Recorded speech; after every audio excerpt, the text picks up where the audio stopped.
बहुत समय पहले पृथ्वी नाम के एक राजा हुआ करते थे। उनकी बेटी आरोही जो बहुत नटखट थी, उनकी शरारतों से पूरा राज्य परेशान था।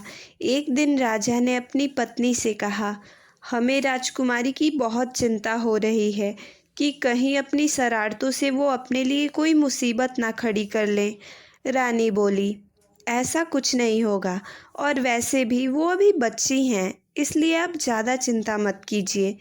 एक दिन राजकुमारी अपनी सहेलियों के साथ खेल रही थी।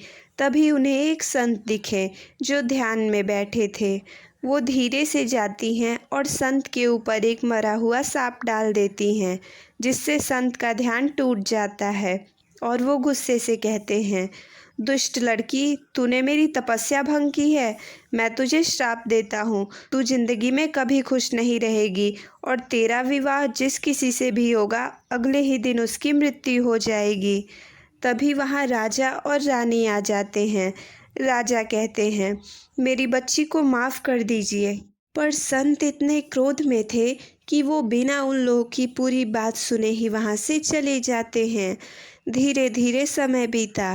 राजकुमारी अब बड़ी हो गई थी, पर उस घटना के बाद से राजकुमारी काफ़ी गुमसुम सी रहने लगी थी। बस दिन भर अपने कमरे में अकेली बैठी रहती। एक दिन राजा ने अपनी पत्नी से कहा, वो हमने राजकुमारी के विवाह के लिए कुछ राजकुमारों को बुलाया है। उनमें से जो भी राजकुमारी को पसंद होगा, हम उनसे उनका विवाह करा देंगे। रानी ने कहा, ये आप क्या कह रहे हैं? आप उन संत का श्राप भूल गए क्या? राजा ने कहा, उस बात को काफ़ी समय हो चुका है। आप चिंता मत कीजिए, ऐसा कुछ नहीं होगा। राजा ने ऐलान किया कि जो भी राजकुमारी से विवाह करना चाहता है, वो कल राज दरबार में आए। तभी वहाँ राजपुरोहित आते हैं और कहते हैं, ये आप क्या कह रहे हैं? राजा बोले, क्या हुआ पुरोहित जी?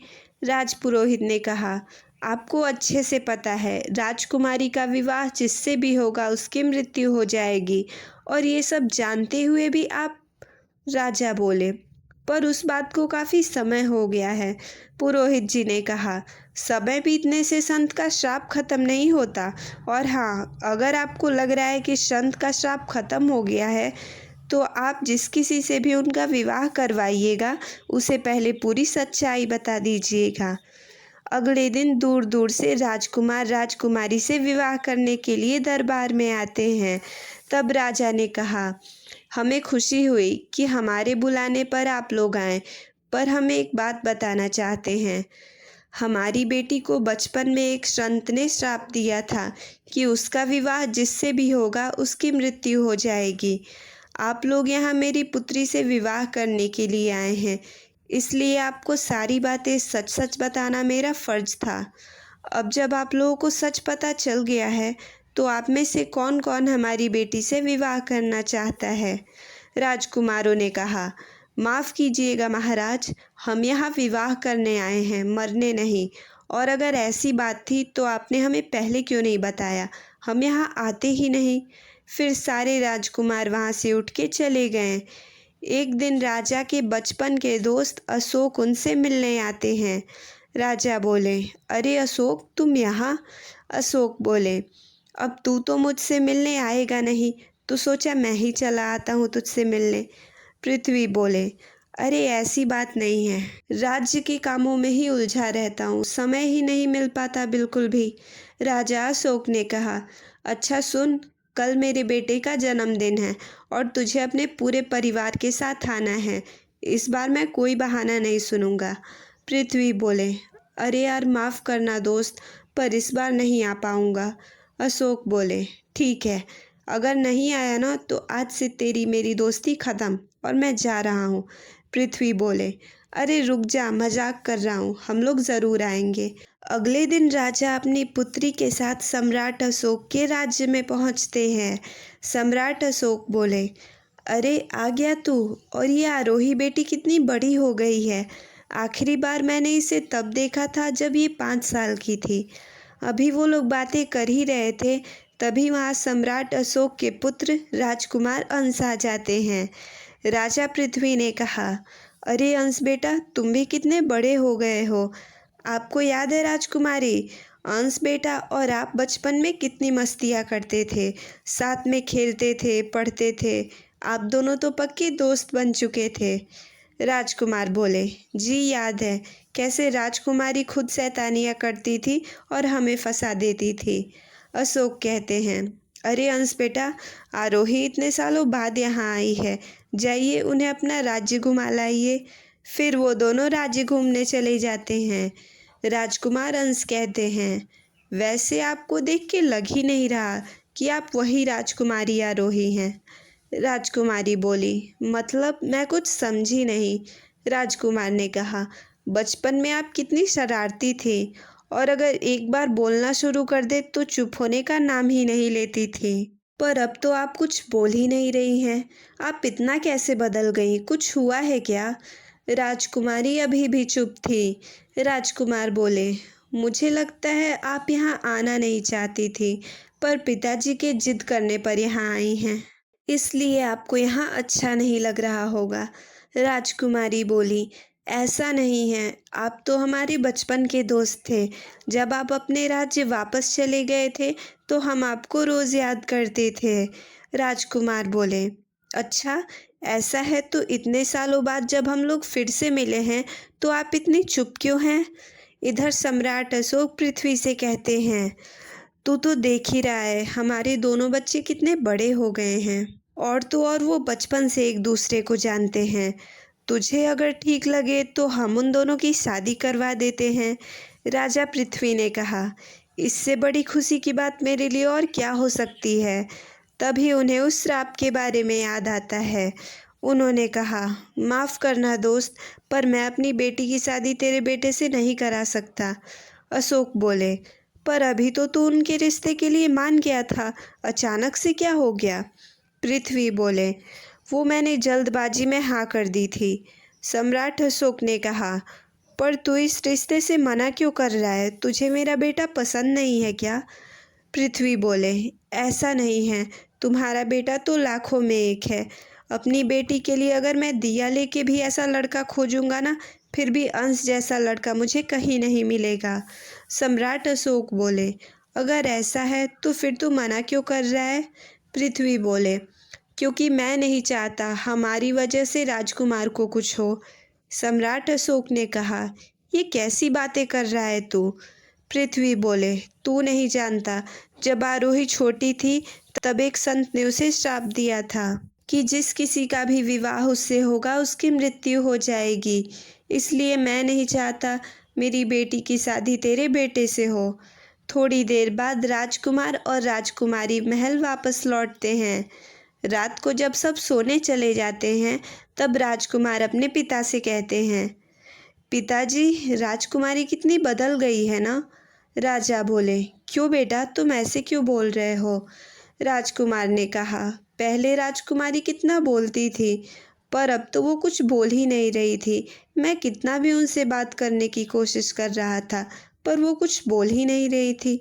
राजा बोले, अब वो बेचारी बच्ची क्या ही बोलेगी, इतनी सी उम्र में भगवान ने उसे कितना बड़ा दुख दे दिया। राजकुमार बोले, ये आप क्या कह रहे हैं पिताजी, मैं कुछ समझा नहीं, क्या हुआ है राजकुमारी को? राजा बोले, उन्हें एक संत ने श्राप दिया है कि जो भी उनसे विवाह करेगा उसकी मृत्यु हो जाएगी। राजकुमार बोले, इसलिए राजकुमारी इतनी चुप चुप सी थी? राजा ने कहा, हाँ बेटा, जब मैंने उस बच्ची को देखा तो मुझे तो यकीन ही नहीं हो रहा था कि ये वही बच्ची है जो बचपन में इतनी शरारतें करती थी, हमेशा खुश रहती थी, पर अब देख लो क्या हो गया उसके साथ। अच्छा वो सब छोड़िए, आप सो जाइए, काफ़ी रात हो गई है। अगली सुबह राजकुमार राजकुमारी के पास जाते हैं और कहते हैं, राजकुमारी, क्या दिन भर अकेले कमरे में बैठी रहती हैं? चलिए बाहर चलते हैं। राजकुमारी बोली, आप जाइए, हमारा मन नहीं है। तभी वहाँ राजकुमारी के पिता आ जाते हैं और कहते हैं, राजकुमार सही कह रहे हैं, जाइए जरा बाहर घूमिए, ऐसे दिन भर अकेले कमरे में बैठने से क्या फ़ायदा है। चलिए चलिए उठिए। फिर राजकुमारी राजकुमार के साथ बाहर जाती हैं। राजकुमार कहते हैं, राजकुमारी, आपको याद है ये बागीचा? हम लोग पूरे दिन इस बागीचे में खेला करते थे। राजकुमारी बोली, जी याद है।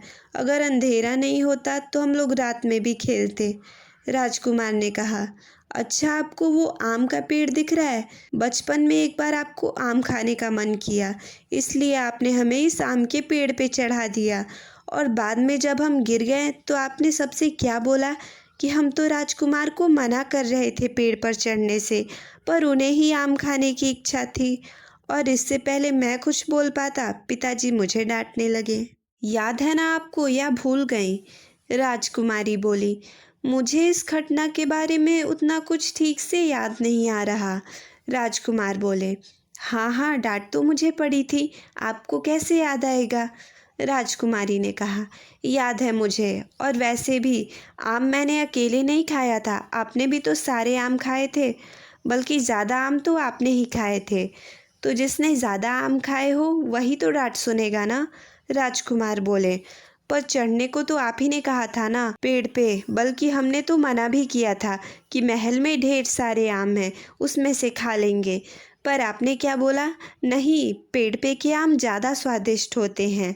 राजकुमारी बोली, हाँ तो खाया तो आपने भी था ना, और वैसे भी इतने मोटे थे ना आप बचपन में कि वो डाली आपका वजन सह नहीं पाई और टूट गई। राजकुमार बोले, आपने मुझे मोटा कहा? मेरे जैसा रूपवान इंसान पूरे राज्य में कोई नहीं है। ये सारी बातें सम्राट अशोक और पृथ्वी सुन रहे थे। पृथ्वी बोले, आपको पता है सम्राट, सालों बाद आज हमने अपनी बच्ची को ऐसे हंसते बोलते हुए देखा है। ऐसा लग रहा है हमारी पुरानी आरोही वापस आ गई है। और ये सब सिर्फ राजकुमार की वजह से संभव हो पाया है। थोड़ी देर में शाम हो जाती है। राजकुमार राजकुमारी के कमरे में जाते हैं और कहते हैं, राजकुमारी, हम आपके लिए कुछ लाए हैं, ये देखिए। फिर वो उस टोकरी पे से कपड़ा हटाते हैं जिसमें ताज़े रसीले आम होते हैं। राजकुमारी बोली, ये आम तो उस पेड़ पर के हैं ना? राजकुमार बोले, हाँ, आपको उस पेड़ के आम पसंद है ना, इसलिए खास हमने खुद पेड़ पर चढ़ के आपके लिए तोड़े हैं। राजकुमारी बोली, आपने हमारे लिए इतनी मेहनत की, पर आज सुबह में तो आप हमसे उस आम के लिए लड़ रहे थे। राजकुमार बोले, वो तो इसलिए क्योंकि हम वो बचपन की आरोही को वापस लाना चाहते थे, और सबसे अच्छी बात तो ये है कि इस बार हमारे वजन से वो डाली नहीं टूटी, शायद समय के साथ डाली मजबूत हो गई है। राजकुमारी राजकुमार की बात सुनकर हंसने लगती हैं। राजकुमार कहते हैं, बस ऐसे ही हंसते रहा कीजिए। और पिताजी ने हमें आपकी इस उदासी का कारण बताया। अरे आप चिंता क्यों कर रही हैं? हम हैं ना आपके दोस्त, हम आपका साथ कभी नहीं छोड़ेंगे। और वैसे भी शादी करना इतना भी ज़रूरी नहीं है, आगे चल के आप अपने पिता का राज्य संभाल सकती हैं। और आपको पता है, हमें भी शादी नहीं करनी है। राजकुमारी बोली, आप सच में शादी नहीं करेंगे? राजकुमार बोले, नहीं, क्योंकि शादी हमारे लिए इतनी भी ज़रूरी नहीं है। तभी वहाँ सम्राट पृथ्वी और सम्राट अशोक आ जाते हैं। सम्राट अशोक कहते हैं, आरोही बेटा, राजकुमार बिल्कुल सही कह रहे हैं। राजकुमार कहते हैं, और जिसकी इतनी अच्छी दोस्त हो उसे शादी करने की क्या ज़रूरत है? और वैसे भी आप काफ़ी हैं हमारा दिमाग खाने के लिए, हमें और किसी की ज़रूरत नहीं है। राजकुमारी बोली, क्या कहा आपने? हम आपका दिमाग खाते हैं? राजकुमार बोले, अरे अरे, हम तो मजाक कर रहे थे। और ऐसे वो दोनों हमेशा एक अच्छे दोस्त बन के रहते हैं। और इस तरह इस प्यारी सी कहानी का अंत होता है। तो कैसी लगी आपको ये वीडियो, कमेंट करके बताइए। और अगली कहानी किस टॉपिक पे बनाएं ये भी कमेंट कर दीजिए।